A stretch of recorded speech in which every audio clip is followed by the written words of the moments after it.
আমি চলে গিয়েছিলাম কলকাতা ফেমাস রাজুদার পকেট পরোটা খেতে। কিন্তু রাজুদা আমাকে এরকম কথা বলবে সেটা তো ভাবতেও পারিনি।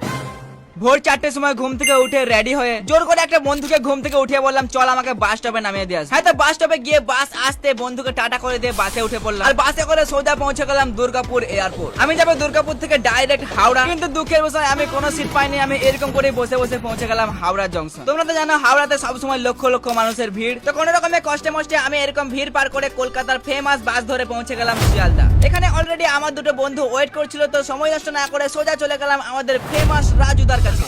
প্লেটে 3টে পরোটা, একটা সেদ্ধ ডিম, আনলিমিটেড তরকারি, 30 টাকা।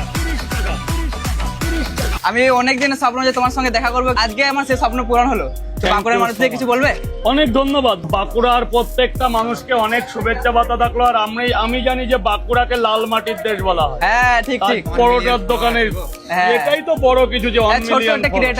না, আবার ছোট্ট বলছো কেন? এখন রাজুদা পরোটা খাবো, দেখবো কিরকম টেস্ট। খাওয়াবে তো? টাকা নেবেন না ফ্রিতে?